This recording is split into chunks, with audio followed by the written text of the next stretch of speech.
Շարունակվող առաքելությամբ։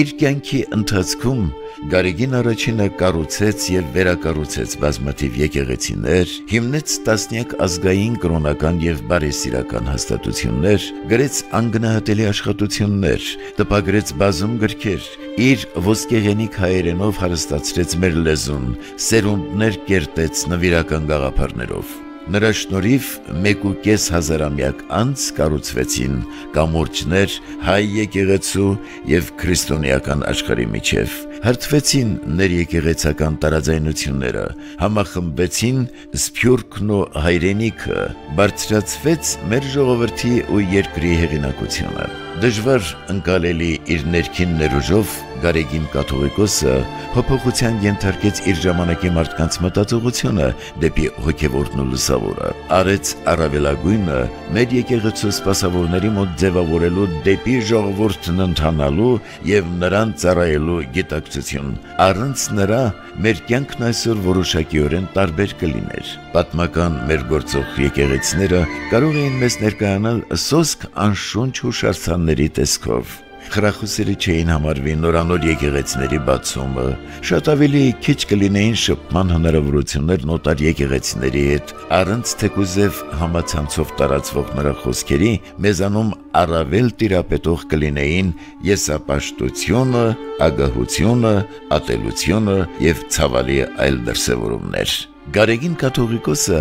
մեծ համոզմունքով պայքարեց նաև, որպեսզի քրիստոնեությունն աշխարհում հաղթահարի անցյալի իր բաժանումներն ու թշնամությունները, ինչը հեղափոխիչ գործոն հանդիսացավ համայն քրիստոնյա աշխարհում։ Կրոնական գործիչների մտայնության մեջ նա կշեռքի նժարը ծանրացրեց դեպի սպասավորություն։ Գարեգին առաջինի ապրած կյանքը, կատարած գործը եւ թողած ժառանգությունն իրոք անգնահատելի են, հսկայական արժեք ներկայացնող, ազգային եւ համաշխարհային մասշտաբներով եզակի, բայց միթե ընդունելի է իր առաքելությունն այսքանով համարել ավարտված, անկասկած այդ չէր նաեւ նրա ուզածը։ Գարեգին կաթողիկոսը կյանքի վերջին շրջանում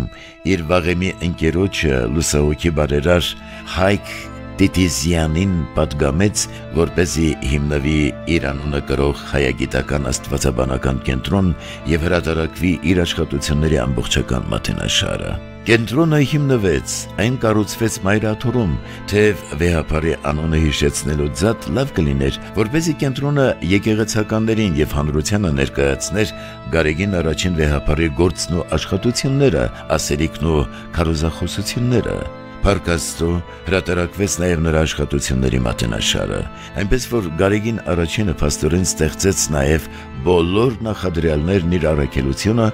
երբևէ շարունակելու համար։ Իր գործերով, իր գրավոր ժառանգությամբ, մեր գիտակցության մի անկյունում թաքնված նրա կերպարի կենդանի ներկայությամբ եւ երկնային խորհրդավոր ազդեցությամբ Գարեգին հայրապետը մեզանում շարունակելու է գործել նրա իսկ բառերով բնութագրվող մարդակերտումի եւ հայրենակերտումի առաքելությամբ։ Իսկ առաքելությունը չի սահմանափակվում միայն ներկայով։ Մարդ կա, որ ժամանակին մեջ անժամանակ արժեքներուն նժարը կծանրացնե իր ապրումներով, հարաբերություններով եւ գործերով եւ կդառնա քաղաքացի հավիտենության։ Երևի թե դարձյալ երկնային ներգործությամբ գրել էր վեհապարը։ 21-րդ դարը դեռ չի հատել իր միջնագիծը, իսկ Գարեգին կաթողիկոսը ներկա հարյուրամյակում մարդկության կյանքում նշմարում էր արշալույս, հոգևոր զարթոնք, արարչի ներկայության վերադարձ դեպի արարվածներիս կյանք։ Նա տեսնում էր դրանց նախանշանները կամ աստվածաշնչական արտահայտությամբ ասած ժամանակի նշանները։ Անկասկած Գարեգին առաջինը պատկերացնում էր, որ այս ամենը նախևառաջ տեղի է ունենալու իր երազած Հայաստանում, ուր տիրելու է սերը, աշխատանքն ու մնայուն խաղաղությունը։ Գուցե նաև գիտեր, որ ինչպես եդեմական եւ համաշխարհային ջրհեղեղի ժամանակներում էր մարդկությունն առաջացել եւ ապա փրկագործվել այս երկրում, ինչպես քրիստոնեական կրոնն էր իր խորը արմատները տարածել այստեղ, միևնույն նախախնամությամբ նաև մարդկության իրական երջանկությունն էր ծագելու Հայաստանից ամենուր տարածվելու հեռանկարով։ Չէ որ նա ուղարկյալ մի մարգարե էր ի Հայաստան աշխարհ, նրա մշտաբնակ հավիտենության քաղաքացին եւ նաեւ գործի մարդ, ով չէր սիրում սկսված գործը թողնել կիսատ։